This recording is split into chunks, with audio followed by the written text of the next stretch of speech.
إن الحمد لله نحمده ونستعينه ونستغفره ونؤمن به ونتوكل عليه ونعوذ بالله من شرور أنفسنا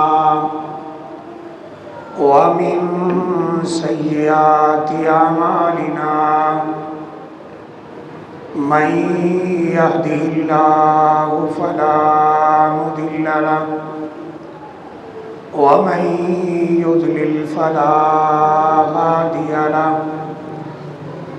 وأشهد أن لا إله إلا الله وحده لا شريك له وأشهد أن محمدا عبده ورسوله أما بعد فإن خير الحديث كتاب الله وخير الهدي هدي محمد صلى الله عليه وسلم وشر الأمور محدثاتها وكل محدثة بدعة وكل بدعة ضلالة وكل ضلالة في النار. أعوذ بالله من الشيطان الرجيم. بسم الله الرحمن الرحيم. يا أيها الذين آمنوا اتقوا الله حق تقاته ولا تموتن إلا وأنتم مسلمون. يا أيها الذين آمنوا اتقوا الله وقولوا قولا سديدا يصلح لكم أعمالكم ويغفر لكم ذنوبكم ومن يطع الله ورسوله فقد فاز فوزا عظيما. قال الله تعالى في القرآن الكريم والفجر وليال عشر والشفع والوتر.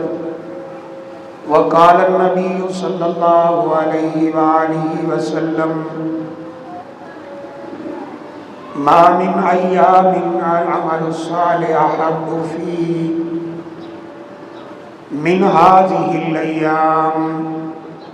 قالوا ولا الجهاد في سبيل الله. قال ولا الجهاد في سبيل الله إلا رجل خرج بماله ونفسه ولم يرجع من ذلك بشيء. وقال الله تعالى في القرآن الكريم قل إن صلاتي ونسكي ومحياي ومماتي لله رب العالمين. رب اشرح لي صدري ويسر لي أمري واحلل عقدة من لساني يفقهوا قولي.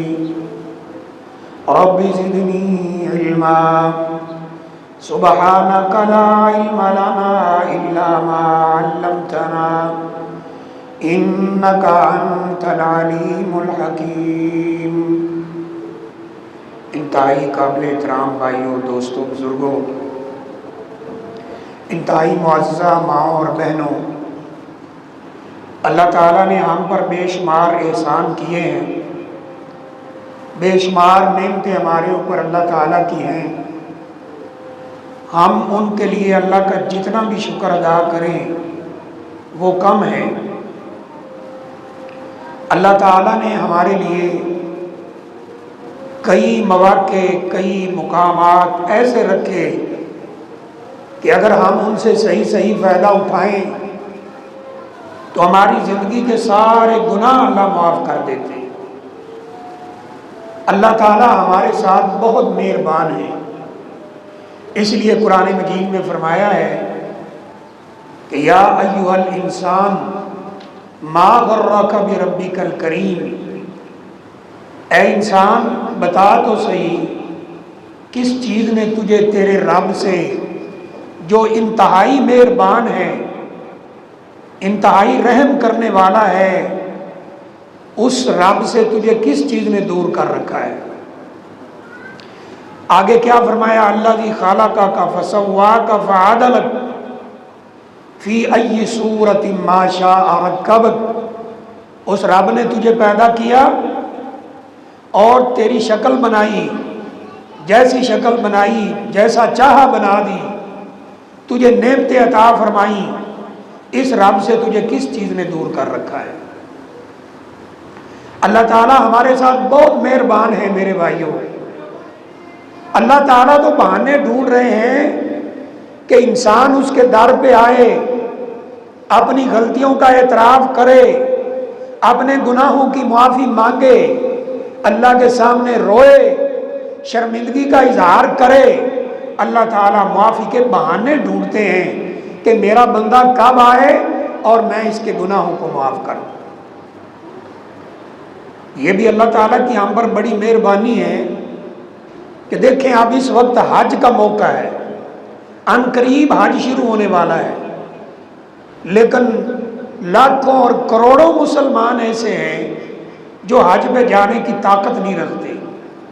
اللہ تعالیٰ نے ان کو بھی مایوس نہیں کیا، اللہ تعالیٰ نے ایسے مواقع دیے، ایسے دن بنائے، ایسے اوقات رکھے ہیں جو انتہائی قیمتی ہیں، انتہائی افضل ہیں۔ اگر ان سے فائدہ اٹھایا جائے، یقین کیجئے کہ جو انعام حاجی لے کر واپس لوٹتے ہیں گناہوں سے معافی، وہ اللہ تعالیٰ دنیا کے ہر خطے میں اپنے مسلمان اور مومن بندوں کو عطا کر دیتا ہے۔ دیکھیے 1-2 دن کے بعد ذوالحجہ کا مہینہ شروع ہونے والا ہے۔ اب یہ تو اللہ کو پتہ ہے 29 کا یہ ہوتا ہے ذی القعدہ یا 30 کا ہوتا ہے، جو بھی ہو 1-2 دن باقی ہیں، اس کے بعد ذوالحجہ کا مہینہ شروع ہونے والا ہے۔ ذوالحجہ کے پہلے 10 دن میرے بھائیوں بڑی فضیلت والے ہیں، سارے سال کے سب سے افضل ترین 10 دن، یعنی اگر ہم سال کو 10 دنوں میں تقسیم کریں، سال کی دہائیاں بنائیں، تو سب سے بہترین، سب سے افضل، سب سے اعلیٰ، اللہ کے ہاں سب سے زیادہ مقام والے دن وہ ذوالحجہ کے پہلے 10 دن ہیں، اور وہ شخص انتہائی خوش قسمت ہوگا جو ان سے فائدہ اٹھائے اور ان کو ضائع نہ کرے، اور وہ شخص انتہائی بدبخت ہوگا جو ان سے فائدہ نہ اٹھائے اور ان کو ضائع کر دے۔ اللہ نے قرآن مجید میں قسم اٹھائی ہے ان 10 دنوں، 29واں پارہ ہے، والفجر ولیال عشر والشفع والوتر، مجھے قسم ہے ان 10 راتوں کی، ان 10 دنوں کی، قسم ہے فجر کی، یہ طاق راتیں جو اس میں طاق آئیں گی، 1 3 5 7 9 یا جفت ہیں، سب کی اللہ تعالیٰ نے قسم اٹھائی ہے۔ اور مفسرین لکھتے ہیں میرے بھائیوں، اللہ تعالیٰ قرآن مجید میں جس بات کی قسم اٹھاتا ہے اس کی اہمیت اللہ تعالیٰ کے ہاں بہت زیادہ ہوتی ہے۔ دیکھیے کہیں فرمایا ہے نا، لا اقسم بہذا البلد، میں اس مکہ شہر کی قسم اٹھا رہا ہوں۔ کہیں فرمایا والعصر ان الانسان لفی خسر، مجھے قسم ہے زمانے کی، ہر انسان گھاٹے میں ہے سوائے اس کے جو ایمان لائے، نیک عمل کرے اور ایک دوسرے کو حق بات کی تلقین اور صبر کرے۔ اللہ تعالیٰ نے ان دنوں کی قسم اٹھائی ہے، اس سے پتہ چلتا ہے اللہ تعالیٰ کے ہاں ان دنوں کی اہمیت بہت زیادہ ہے۔ میرے بھائیوں، دوستوں، بزرگوں، ہمارا ایمان ہے نا کہ قرآن مجید یہ جو ہمارے پاس موجود ہے، یہ اللہ کا وہ کلام ہے جس میں مجمل احکام ہیں، احادیث ان کی تشریح کرتی ہے، سنت ان کی وضاحت کرتی ہے۔ یہ قسم تو اللہ نے اٹھائی ہے قرآن مجید میں۔ آئیے سنت میں کیا ہے؟ نبی کریم صلی اللہ علیہ وسلم نے فرمایا ما من ایام العمل الصالح احب الی اللہ من هذه الایام، کہ یہ جو 10 دن شروع ہو رہے ہیں نا، ذوالحجہ کی بات آپ نے فرمایا سارا سال کوئی ایسے دن نہیں ہیں جو اتنے محبوب ہوں اللہ تعالیٰ کو جتنے یہ 10 دن ہیں۔ ما من ایام العمل الصالح احب الی اللہ من هذه الایام، ان دنوں میں کیا گیا عمل، ان دنوں میں کی گئی نیکی، ان دنوں میں کیا گیا صدقات خیرات، ان دنوں میں پڑھی گئی نمازیں نوافل اور روزے، یہ اللہ تعالیٰ کو اس قدر پسند ہیں کہ پورے سال کے اور کوئی 10 دن اللہ کو اتنے محبوب نہیں ہیں۔ اور یاد رکھیں میرے بھائی، ہمارا مزاج بن چکا ہے نا، اس میں بہت ساری غلطیاں ہم مذہبی طبقے کی بھی ہیں، عوام کی بھی ہیں، پبلک کی بھی ہیں۔ ہمارا مزاج بن چکا ہے، ہم بات سنتے ہیں بس بھلا دیتے۔ صحابہ کرام ایسے نہیں تھے، ان کے دماغ میں فوراً ایک سوال آیا، اور یہ ہر اس بندے کے دماغ میں آئے گا، اس کے ذہن میں یہ سوال پیدا ہوگا کہ اگر ان 10 دنوں کی اتنی فضیلت بیان کی جا رہی ہے تو پھر رمضان مبارک کے ایام کا کیا بنے گا؟ اگر ان 10 دنوں میں اتنی فضیلت ہے تو جو بہت اعلیٰ کام ہیں جیسے اللہ کے راستے میں جہاد، اگر وہ عام دنوں میں کیا جائے، کیا ان دنوں کی عبادت اس جہاد سے بھی بڑھ جائے گی؟ یہی سوال صحابہ کرام کے دل میں پیدا ہوا جب نبی صلی اللہ علیہ وسلم نے فرمایا نا ما من ایام العمل الصالح احب الی اللہ من هذه الایام، اے میرے صحابہ اکرام کی جماعت، سال کے سارے 10 دن 10 کر کے تقسیم کرو، ان میں سب سے زیادہ محبوب وہ اللہ تعالیٰ کو یہ دن ہیں، اور ان میں کیا گیا نیک عمل وہ اللہ تعالیٰ کو بقیہ سال کے سارے دنوں سے افضل ہوتا ہے، محبوب ہوتا ہے۔ اللہ کے ہاں اس عمل کا بہت مقام مرتبہ ہے جو دوسرے سال کے دنوں میں نہیں ہے۔ صحابہ کرام نا فوراً سوال کرتے ہیں، قالوا ولا الجہاد فی سبیل اللہ، اللہ کے رسول صلی اللہ علیہ وسلم آپ یہ فرما رہے ہیں، اتنی اہمیت بیان کر رہے ہیں، تو ایک سوال کا جواب دیجئے، اگر بقیہ ایام کے اندر کوئی میدان جہاد میں نکلتا ہے، جہاد بہت بڑا اعلیٰ مرتبہ اور مقام ہے، بہت اعلیٰ ترین عبادت ہے، نبی کریم صلی اللہ علیہ وسلم نے اسے ذروۃ الاسلام کہا ہے، اسلام کی چوٹی کا عمل ہے، تو پھر یہ بتائیے اگر عام دنوں میں کوئی بندہ جہاد کر رہا ہے، اپنا گھر بار چھوڑ کر میدان جہاد کے اندر ہے، سوال کا مطلب یہ تھا اللہ کے رسول صلی اللہ علیہ وسلم اس نے گھر بار چھوڑا ہے، بیوی بچے چھوڑے ہیں، مال و دولت چھوڑا ہے، اپنے جانور چھوڑے ہیں، اپنی زمینیں چھوڑی ہیں، اور اللہ کے راستے میں جہاد کرنے کے لیے نکلا ہوا ہے، کیا ان دنوں کا عام دنوں کا جہاد وہ ان 10 دنوں سے نہیں بڑھ سکتا ہے؟ یہ فوراً سوال ان کے ذہن میں پیدا ہوا۔ اللہ کے رسول صلی اللہ علیہ وسلم یہ بتائیے اگر ان دنوں کی فضیلت اتنی زیادہ ہے، ان میں عمل اتنا بڑھ جاتا ہے، تو عام دنوں میں اگر جہاد کیا جائے تو کیا وہ جہاد بھی اس نیک عمل سے نہیں بڑھ سکے گا جو ان 10 دنوں میں کیا جائے؟ یہ سوال تو پیدا ہونا تھا۔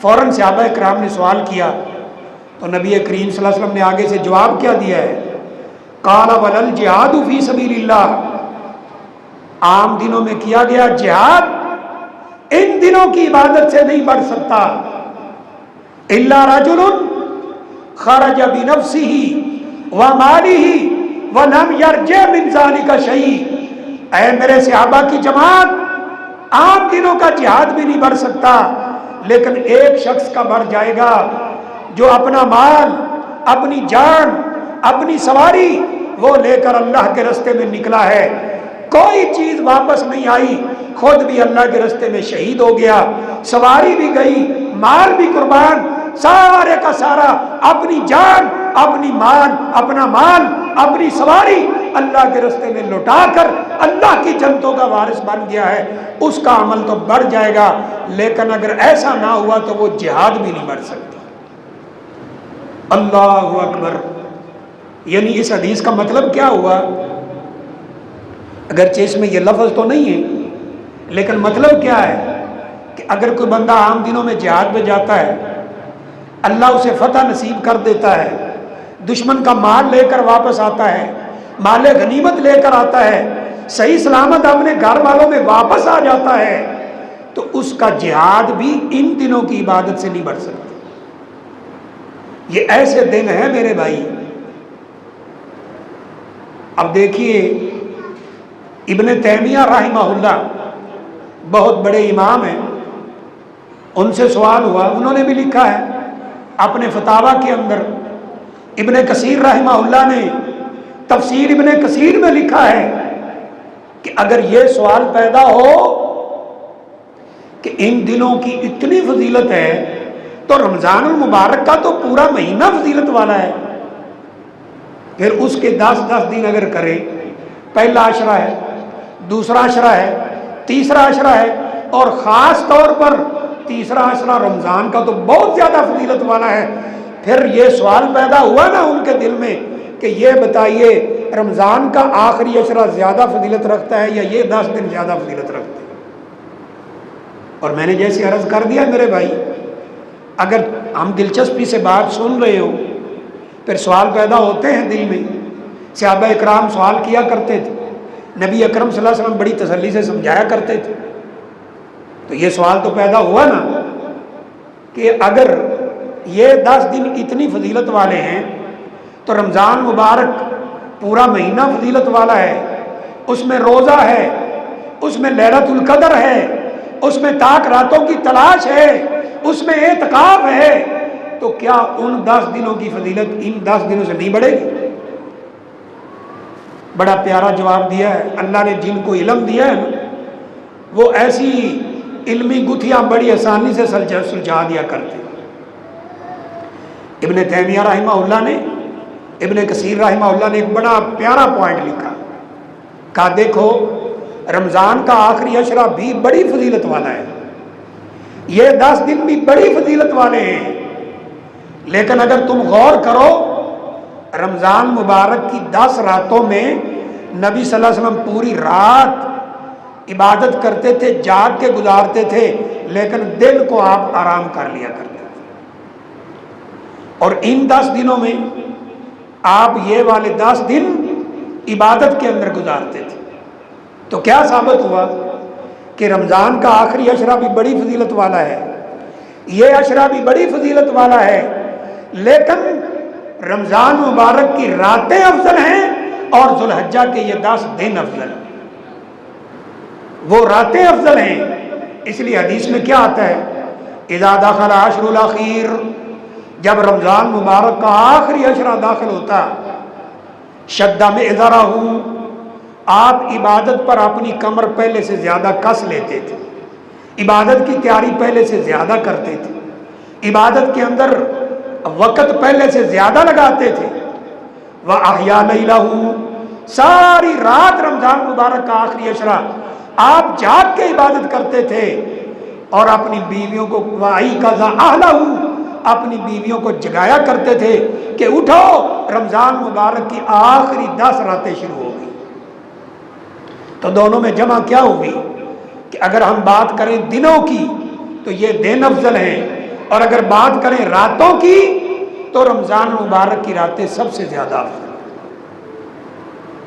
دیکھیے یہ بات سمجھانے کے لیے ایک بات میں اور ذکر کرتا ہوں، اگر یہ جمعہ کا خطبہ نہ ہوتا نا تو میں آپ سے سوال کرتا کہ بھائی یہ بتاؤ ہفتے کے جو دن ہوتے ہیں ان میں سب سے افضل دن کون سا ہے؟ تو جواب آتا جمعہ، جمعۃ المبارک سب سے افضل دن ہے۔ اگر سوال یہ ہوتا کہ پورے سال کے مہینوں میں مہینہ کون سا افضل ہے؟ لازمی بات ہے جواب آتا کہ رمضان مبارک۔ حالانکہ دیکھیے یہ جو مہینے گزر رہے ہیں نا، ان مہینوں کو اللہ نے حرمت والا کہا ہے، رمضان کو نہیں کہا، ان مہینوں کو کہا۔ فرمایا ان عدت الشہور عند اللہ 12 شہرا فی کتاب اللہ یوم خلق السماوات والارض منها 4 حرم، کہ جس دن اللہ تعالی نے زمین آسمان کو بنایا ہے تو 12 مہینے رکھے ہیں، اس میں 4 حرمت والے ہیں، اللہ کے ہاں ان کا بڑا مقام اور مرتبہ ہے۔ حرمت والے مہینوں کا مطلب کیا ہے؟ کہ اللہ تعالیٰ نے ان میں لڑنا حرام کر دیا ہے۔ اگر مسلمان جہاد کر رہے ہوں، پیش قدمی کر رہے ہوں، دشمن کے علاقوں پر حملہ کر رہے ہوں، یہ مہینے شروع ہو جائے تو جہاد بھی روک دینا چاہیے۔ رمضان میں نہیں روکا ہے، بدر رمضان میں ہوئی ہے اور فتح مکہ رمضان میں ہوا ہے، اللہ اکبر۔ لیکن ان دنوں میں جہاد بھی روک دیا گیا ہے۔ حرمت والے مہینے ہیں یہ ذی القعدہ، ذو الحجہ، محرم اور ایک رجب، لیکن رمضان کو نہیں کہا۔ تو اگر ہم سوال کریں بھئی مہینہ سب سے افضل کون سا ہے، بالکل نص ثابت ہے کہ رمضان مبارک۔ اور اگر سوال ہو کہ یہ بتاؤ کہ 10 راتیں کون سی افضل ہیں، جواب یہ ہوگا میرے بھائی کہ رمضان مبارک کے آخری عشرے کی 10 راتیں۔ اور اگر سوال یہ ہو کہ سارے سال کے 10 دن کون سے بہتر ہیں، جواب ہوگا ذو الحجہ کے 10 دن سب سے بہتر۔ یہ مختلف تقسیم ہے۔ اگر سوال یہ ہو کہ سارے سال کے تمام دنوں سے افضل ترین دن کون سا ہے، تو شاید بہت سے مسلمانوں کو پتہ نہ ہو کہ جواب کیا ہے، کیونکہ ہماری پرابلم یہ ہے نا میرے بھائی کہ ہم اپنا ذاتی مطالعہ بھی کوئی نہیں کرتے، اور جو کوئی قرآن حدیث کی سمپل سی بات کرے وہ ہمیں ویسے پسند کوئی نہیں آتا۔ اگر سوال یہ ہو سارے سال کے سب سے افضل ترین دنوں میں سے ایک دن بتائیے جو اللہ تعالیٰ کے ہاں سب سے زیادہ فضیلت رکھتا ہے، اس میں رمضان کے دن ہیں، اس میں جمعہ ہے، اس میں یہ 10 دن ہیں، یہ بتاؤ سال کے سب سے بہترین دنوں میں افضل ترین جو سارے سال سے بہترین دن ہے وہ کون سا ہے؟ جواب ہوگا 9 ذو الحجہ کا دن، جس دن حاجی عرفات میں کھڑے ہوتے ہیں، یعنی آگے جو مہینہ گزر آئے گا اس مہینے کی 9 تاریخ کا دن یہ دنیا کے سارے دنوں میں سب سے افضل دن، سال کے سارے دنوں میں سے سب سے افضل دن ہے۔ کیا فرمایا ہے ہمارے پیغمبر علیہ الصلوۃ والسلام نے؟ فرمایا صیام یوم عرفہ احتسب علی اللہ ان یکفر السنتین السنۃ التی قبلہا والسنۃ التی بعدہا۔ فرمایا یہ عرفہ کے دن کا روزہ، 9 ذو الحجہ کا روزہ، میں اللہ سے پورے یقین کے ساتھ کہتا ہوں ایک روزہ رکھنے سے اللہ تعالیٰ 2 سال کے گناہوں کو معاف کر دیتا ہے۔ السنۃ التی قبلہا والسنۃ التی بعدہا، ایک وہ جو پیچھے گزار چکے ہو، 1 سال تم نے گزار دیا ہے اللہ اس کے گناہ معاف کرتے ہیں، اور 1 سال جو آگے آ رہا ہے ایڈوانس میں اللہ تعالیٰ 1 سال کے گناہ معاف کر دیتے ہیں۔ یہ آج کل میڈیا کا دور ہے نا، اور بڑی تجارت عروج پہ ہے، میڈیا عروج پہ ہے۔ یہ تجارتی کمپنیاں یا میڈیا کمپنیاں آپ کو ایڈوانس دیتی ہے نا، یہ ایڈوانس سہولت ہے آپ کے لیے، اللہ نے بھی ایڈوانس دیا ہے۔ 1 دن کا روزہ رکھو اللہ تعالیٰ 2 سال کے گناہوں کو معاف کر دیتا ہے۔ اور اس سے کم درجے کا دن کون سا ہے؟ نبی کریم صلی اللہ علیہ وسلم نے فرمایا صیام یوم عاشوراء، 10 محرم کا روزہ رکھو، احتسب علی اللہ ان یکفر السنہ، مجھے اللہ تعالیٰ سے پورا یقین ہے 10 محرم کا روزہ رکھو گے اللہ 1 سال کے گناہوں کو معاف کر دیتا ہے۔ لیکن ہماری بدقسمتی ہے بھائی، کیا کہہ سکتے ہیں، ہمارے ذمے تو بات بتانا ہے نا، کوئی سنے نہ سنے، غور کرے نہ کرے، جہاں ہمیں موقع ملتا ہے بات کرتے ہیں۔ اب 10 محرم آتا ہے، لوگ روزہ رکھنے کی بجائے سبیلے لگائے ہوئے اور وہاں سے لوگ پانی پی رہے ہیں۔ پیغمبر کا کیا فرمان ہے؟ 10 محرم کا روزہ رکھو، صومو وخالف الیہود، اور یہودی بھی روزہ رکھتے تھے 10 محرم کا، تم بھی رکھو، میں تمہیں حکم دے رہا ہوں، لیکن یہودیوں کی مخالفت کرو۔ صومو یومن قبلہ او یومن بعدہ، ایک دن پہلے روزہ رکھو یا ایک دن بعد میں روزہ رکھو، یہ روزہ تم رکھو گے اللہ تعالیٰ 1 سال کے گناہوں کو معاف کر دے گا۔ لیکن کبھی موقع ملتا ہے 10 محرم، بھائی آپ سبیلے لگائے ہوئے، آج تو روزہ رکھنا تھا، آپ خود بھی پی رہے ہو، دوسروں کو بھی پلا رہے ہو، اور اوپر لکھا ہوا کیا ہے؟ ان سبیلوں پہ لکھا ہوتا ہے شربت پیو، شکنجبین پیو، اور یاد کرو پیاسے حسین رضی اللہ تعالیٰ۔ یعنی عجیب بات ہے بھئی، دیکھیں نا، اگر مجھے آپ نے یہ بتانا ہے کہ بھائی فلاں کام گرمی میں کرنا بڑا مشکل ہے، تو مجھے گرمی میں لے کے چلو نا، وہاں باہر لے جاؤ تاکہ مجھے پتا چلے کہ گرمی کی شدت کیا ہوتی ہے۔ اگر میں اے سی میں بیٹھا ہوں اور اپنے اے سی روم کے اوپر لکھوایا ہوا ہے کہ فلاں کام کرو اور گرمی کی تپش اور دھوپ کی شدت اس کا اندازہ کرو، تو کہنے والے کہیں گے آپ تو اندر اے سی میں بیٹھے ہیں، ذرا باہر نکل کے دیکھو۔ اگر پیاس بتانا تھی تو پھر روزہ رکھنا تھا، اور اگر گرمی ہوتی روزے میں پیاس لگتی پھر تو یہ فکرہ صحیح فٹ آ سکتا تھا کہ اس پیاس کو یاد کرو، لیکن خود پانی پی رہے ہیں اور یاد پیاس کروا رہے ہیں۔ سیدنا حسین رضی اللہ تعالیٰ عنہ، رب کعبہ کی قسم ہمارے ایمان کا حصہ ہے، ان کی محبت، ان کی عظمت کا اقرار وہ ہمارے ایمان کا حصہ ہے، اور ہم کہتے ہیں کہ وہ جنتوں کے سردار ہیں، جنت کے نوجوانوں کے سردار ہیں، اور نبی کریم صلی اللہ علیہ وسلم کے بیٹے ہیں، ایک طرح سے نواسے ہیں۔ جو ان سے بغض رکھتا ہے، رب کعبہ کی قسم ہے وہ جنت میں داخل نہیں ہو سکتا۔ لیکن ان کے نانا پیغمبر علیہ السلام نے فرمایا تھا 10 محرم کا روزہ رکھو 1 سال کے گناہ معاف ہوں گے، 9 ذو الحجہ کا روزہ رکھو اللہ تعالیٰ تمہارے 2 سال کے گناہوں کو معاف کر دے گا۔ لیکن یاد دیکھیں میرے بھائی، ہم میں سے کتنے لوگ ہیں جو یہ روزہ رکھیں، یا کتنے لوگوں کو پتا ہے کہ یہ روزہ رکھنا چاہیے؟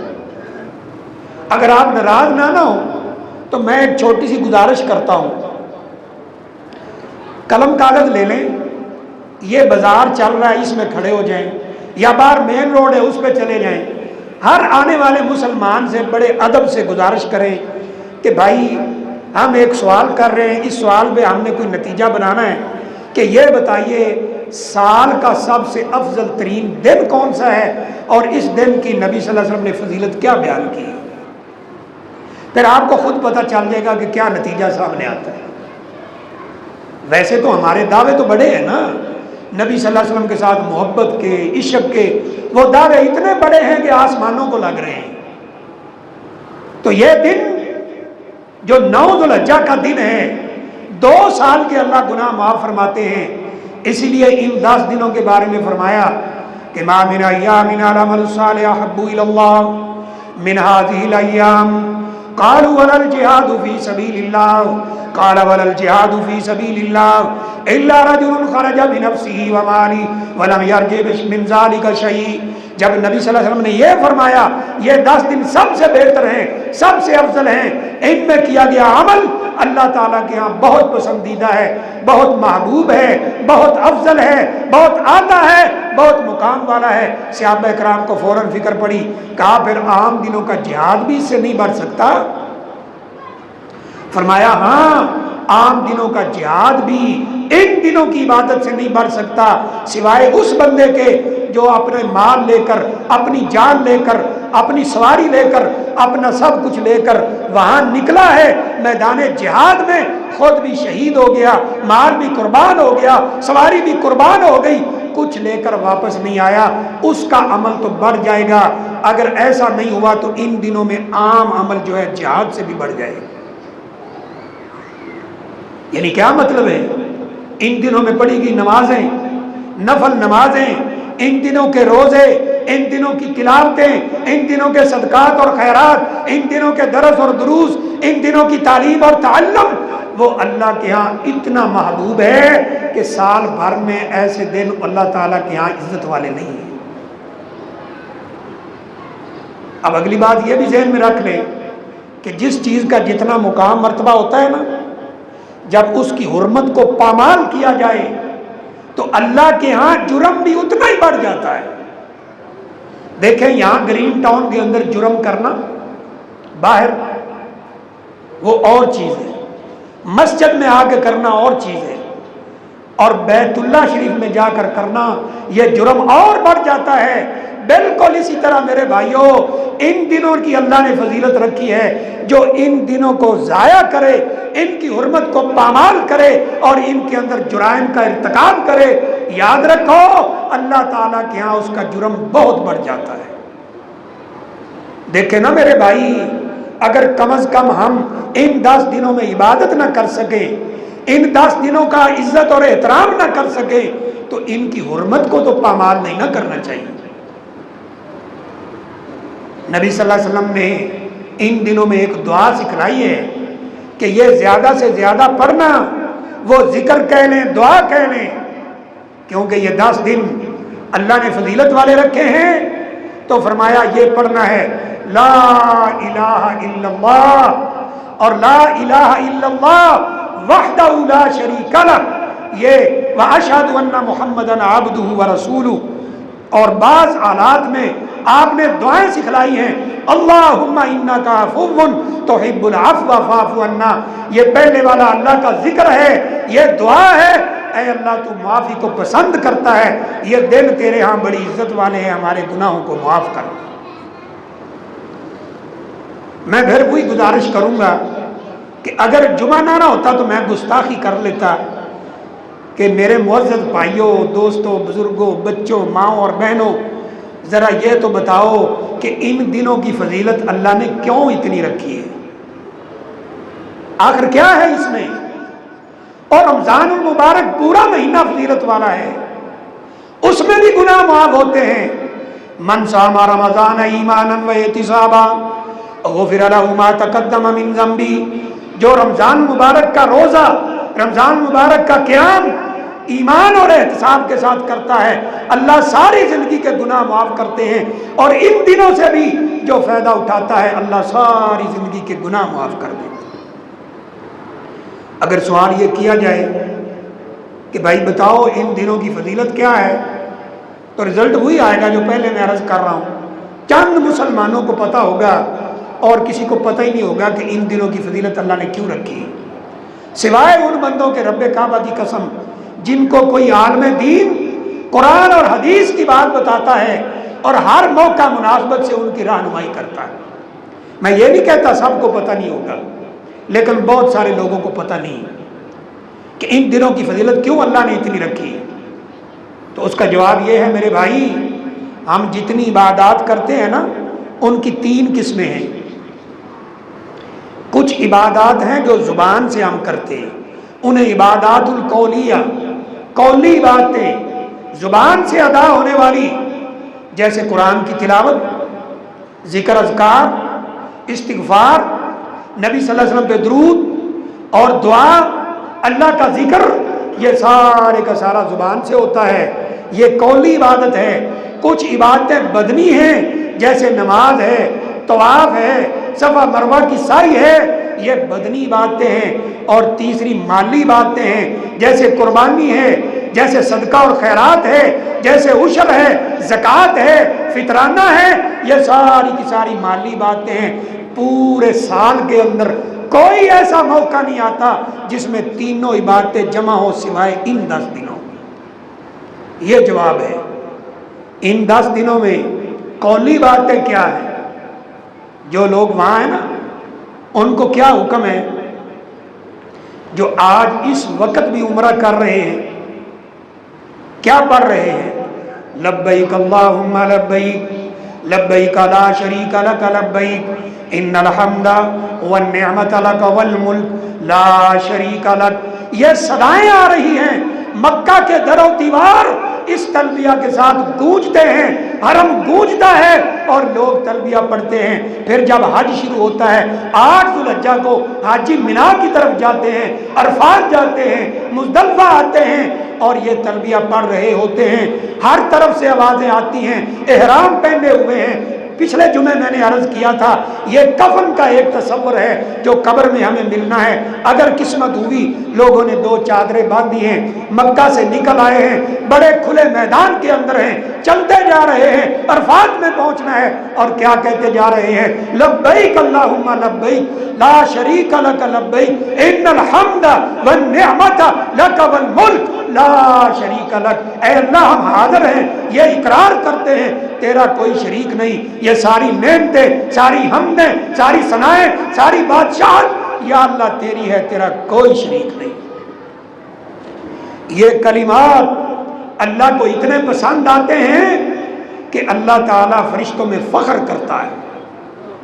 اور اگر ہم حاجی نہیں ہیں، وہاں نہیں پہنچ سکے، تو یہاں بیٹھ کے پڑھے لا الہ الا اللہ وحدہ لا شریک لہ۔ اور اگر عید کے ایام شروع ہوتے ہیں پھر ہمیں حکم ہے کہ ہم تکبیریں پڑھیں، اللہ اکبر اللہ اکبر اللہ اکبر لا الہ الا اللہ اللہ اکبر وللہ الحمد۔ اے اللہ میرا اقرار ہے، میرا یقین ہے، میرا ایمان ہے تو سب سے بڑا ہے، تیرے جتنا بڑا کوئی نہیں ہے۔ ساری حمدیں، ساری ثنائیں، ساری کبریائی، ساری حمدیں ثنائیں تیری ہیں، تیرا کوئی شریک نہیں ہے، تو سب سے بڑا ہے۔ جب مسلمان یہ اقرار کرتا ہے اور دل کے یقین سے کرتا ہے، اللہ تعالیٰ کی طرف سے بخشش کے فیصلے ہو جاتے ہیں۔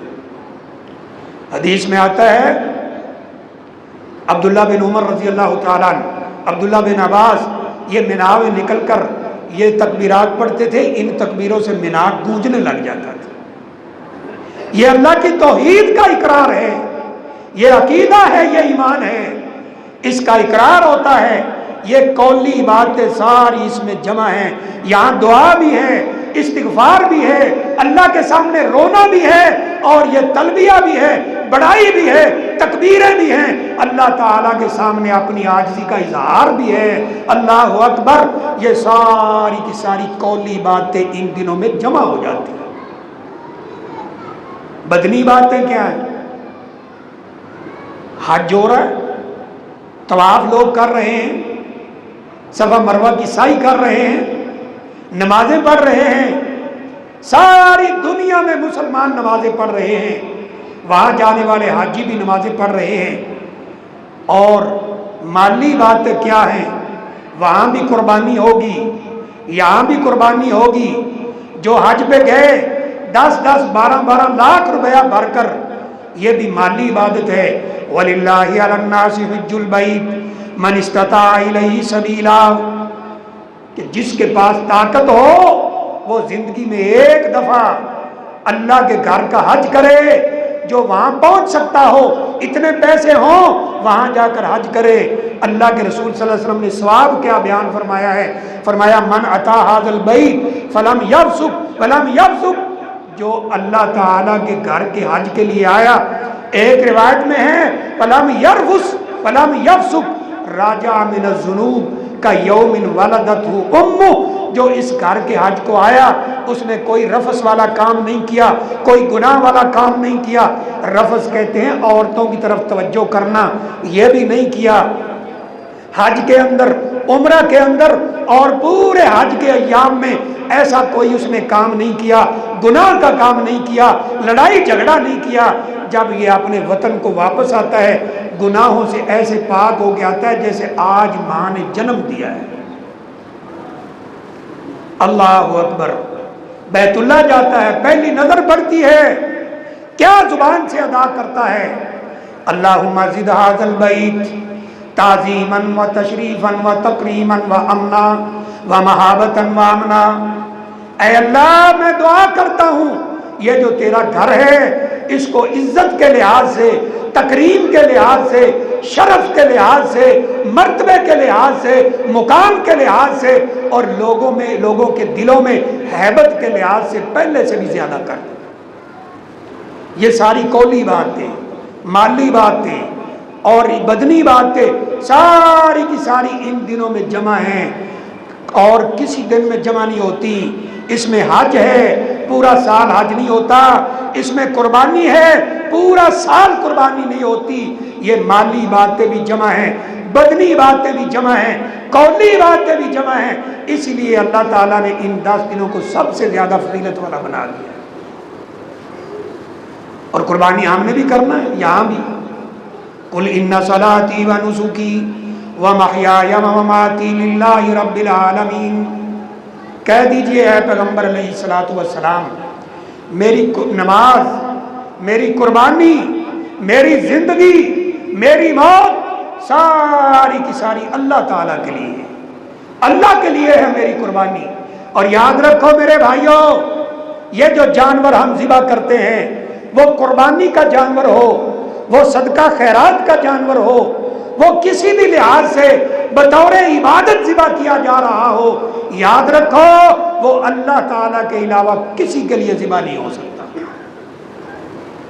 اللہ نے جا بجا قرآن مجید میں اعلان فرمایا ہے، حرمت علیکم المیتۃ والدم ولحم الخنزیر وما اہل بہ لغیر اللہ، فرمایا تمہارے اوپر مردار کا کھانا حرام ہے، ذبح کے وقت جو خون نکلتا ہے وہ کھانا حرام ہے، اور سور کا گوشت یہ کھانا حرام ہے، اور ہر ایسا جانور جس کے اوپر غیر اللہ کا نام لیا گیا ہو، یہ فلاں کے لیے ہے، یہ فلاں کے لیے ہے، فرمایا اس جانور کے گوشت میں سے ایک بوٹی بھی تم نہیں کھا سکتے۔ کیوں؟ جانور پیدا کرنے والا اللہ ہے، جانور کو بڑا کرنے والا اللہ ہے، تجھے دماغ دینے والا اللہ ہے، یہ جو کاروباری چکر لوگوں کو دیتا ہے یہ اللہ نے تجھے دماغ دیا ہے، اس بنیاد پر تو نے پیسہ کمایا ہے، جانور خریدا ہے۔ اب جب دوسرے کے نام پہ کرتا ہے تو اللہ بھی غصے میں آ کر کہتے ہیں قتل الانسان ما اکفرا، اے انسان تو برباد ہو جائے، تو نے میری ساری نعمتوں کا انکار کر دیا۔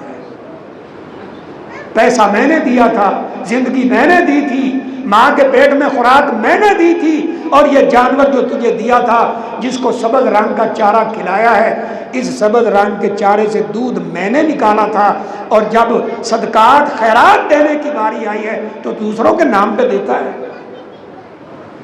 اس لیے میرے بھائی یہ قربانی اللہ کے لیے، نماز اللہ کے لیے، یہ دونوں کیوں جمع کیے ہیں؟ تاکہ ہم مسلمانوں کو سمجھ آئے کہ اگر نماز اللہ کے لیے پڑھتے ہو، جانور کی گردن پر چھری بھی اللہ کے لیے رکھی جائے، اور تمہاری ساری زندگی اللہ کے لیے ہونی چاہیے، تمہاری موت ایمان پہ آنی چاہیے۔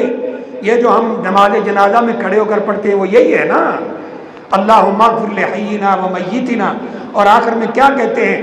اللہم من احییتہ منا فاحیہ علی الاسلام، اے اللہ ہم میں سے جس کو زندہ رکھے اسلام پر رکھ، ومن توفیتہ منا فتوفہ علی الایمان، اے اللہ اگر ہماری موت آئے تو ایمان کی حالت میں آئے۔ اس لیے میرے بھائیوں یہ موقع بار بار نہیں ملتے زندگی کے اندر۔ میرے کتنے عزیز جو پچھلے ذوالحجہ میں موجود تھے آج نہیں ہیں، ایک دن آئے گا ہم بھی دنیا میں نہیں ہوں گے، ذوالحجہ بھی ہوگا، قربانی بھی ہوگی، حج بھی ہوگا۔ خوش قسمت وہ انسان ہے جو ایسے مواقع سے فائدہ اٹھا لے۔ میں نے جمعہ کے شروع میں عرض کیا ہے، ہم بھی تو پھر آتے ہیں نا کہ چلو اینڈ پہ جائیں گے جب نماز کھڑی ہونے لگے، کہ قرآن مجید میں اللہ نے فرمایا یا ایھا الانسان ما غرک بربک الکریم، اے انسان تو بتا تو صحیح اتنے مہربان رب سے کس چیز نے تجھے دور کر رکھا ہے۔ تو میرے بھائیوں ان 10 دنوں سے فائدہ اٹھائیں۔ کیسے فائدہ اٹھایا جا سکتا ہے؟ ان 10 دنوں میں زیادہ سے زیادہ قرآن مجید کی تلاوت کریں، اس کو سمجھنے کی کوشش کریں، نفل نماز کا اہتمام کریں، نفلی روزے کا اہتمام کریں۔ صحابہ اکرام کا بیان ہے کہ یہ جو 10 دن ہیں، عید والا دن چھوڑ کر باقی 9 دنوں کے ہم روزے رکھا کرتے تھے، کیونکہ عید والے دن روزہ نہیں رکھ سکتے، اور جو حاجی ہیں وہ بھی روزہ نہیں رکھ سکتے عرفہ کا، ہم رکھ سکتے ہیں۔ اللہ کی قدرت دیکھیے، جو حج پہ نہیں گئے وہ رکھیں گے، اور ثواب کتنا ہے میں نے عرض کر دیا، احتسب علی اللہ ان یکفر السنتین، مجھے اللہ سے پورا یقین ہے ایک روزہ رکھو گے اللہ 2 سال کے گناہوں کو معاف کر دے۔ چلو 9 نہ رکھ سکے تو کم از کم 9 کا تو رکھ لینا، تاکہ اللہ گناہ معاف کر دے۔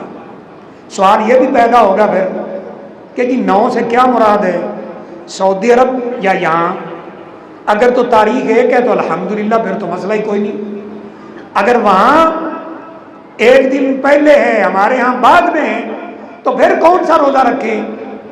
تو ویسے تو علماء نے نا بڑا سادہ سا اس کا جواب دیا ہے، اور ہے بڑا پیارا۔ وہ کہتے ہیں بھائی نفلی روزے 2 رکھ لو، ایک وہاں کے اعتبار سے، ایک یہاں کے اعتبار سے، کیونکہ ایک حدیث میں لفظ کیا ہے میرے بھائی کہ 9 ذوالحجہ کا روزہ، ایک میں ہے عرفہ کا روزہ۔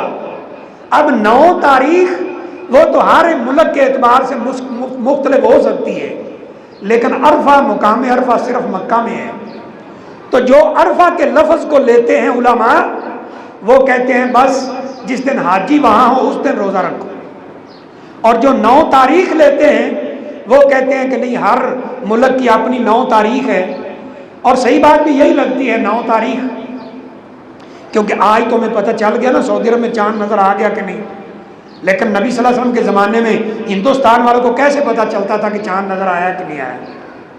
تو صحیح بات یہی ہے، لیکن یہ نفلی روزہ ہے میرے بھائیوں، 2 رکھ لو۔ اگر 1-2 روزے رکھنے سے ساری زندگی کے گناہ معاف ہوتے ہیں، یہ گھاٹے کا سودا نہیں ہے۔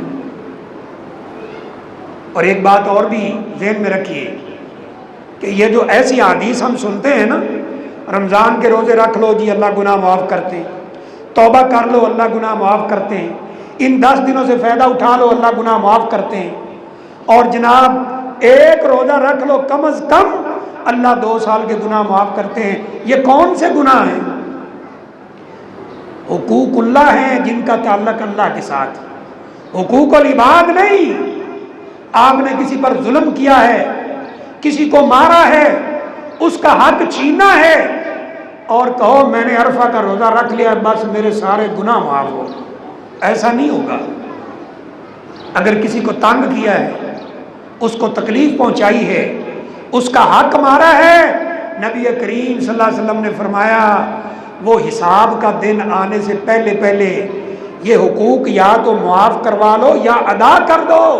قیامت والا دن ہوگا، نہ وہاں درم، نہ دینار، نہ روپیہ، نہ ڈالر، نہ کوئی چیز، وہاں پر پھر فیصلے ایسے ہوں گے، صاحب حق وہ ظالم کی نیکیاں لے جائے گا، اور اگر ظالم کی نیکیاں ختم ہو گئی، صاحب حق کے گناہ اس پر ڈال کر جہنم کے اندر پھینک دیا جائے گا۔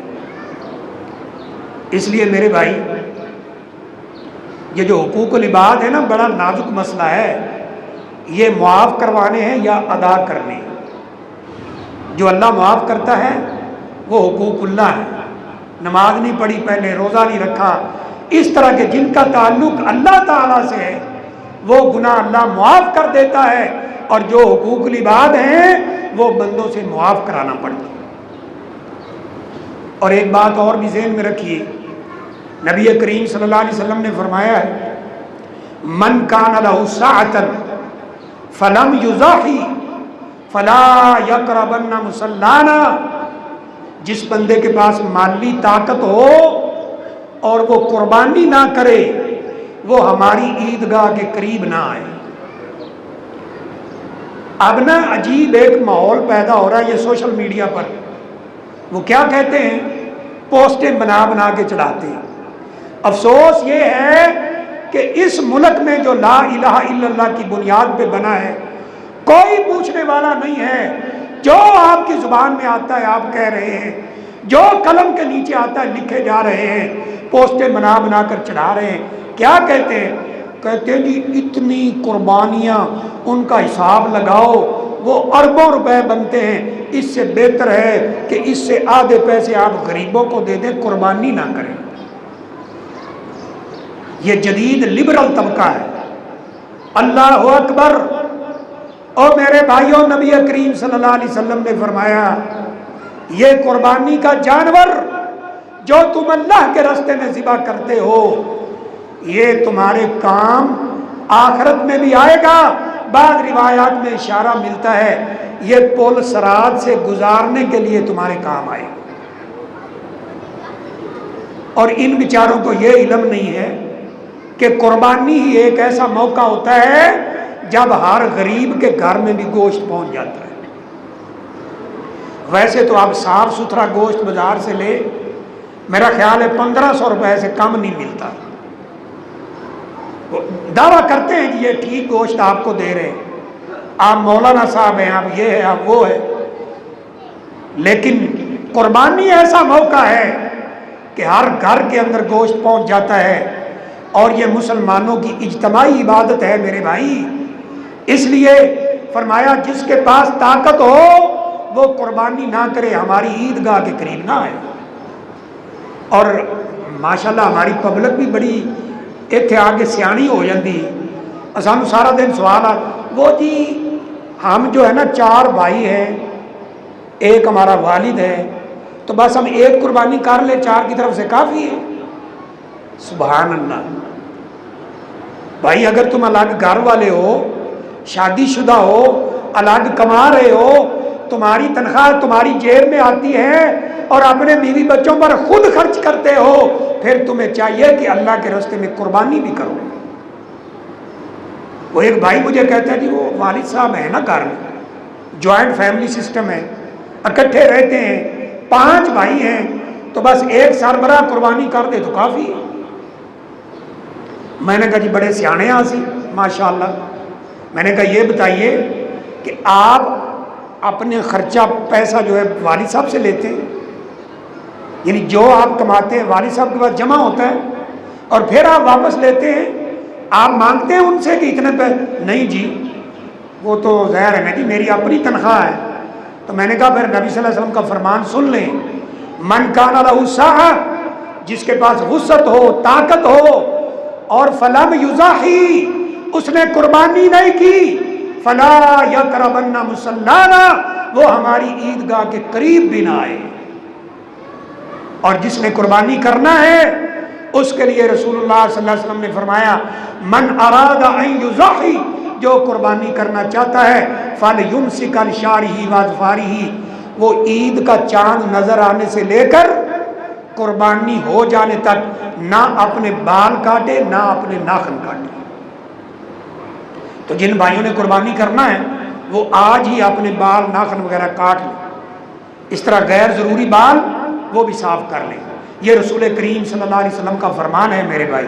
وہ بات بھائی ہم سے سوال کرتے ہیں یہ ہمارے پاس اگر طاقت نہ ہو، ہم بھی بال نہ کاٹیں تو کیا قربانی کا ثواب مل جائے گا؟ وہ ایک جگہ اشارہ تو ملتا ہے لیکن وہ روایت صحیح نہیں ہے۔ یہ پابندی صرف اس بندے کے لیے ہے جو قربانی کرنا چاہ رہا ہے۔ اور میرے بھائیوں دین کے یہ کام ہیں، ان میں بڑھ چڑھ کے حصہ لیا کریں۔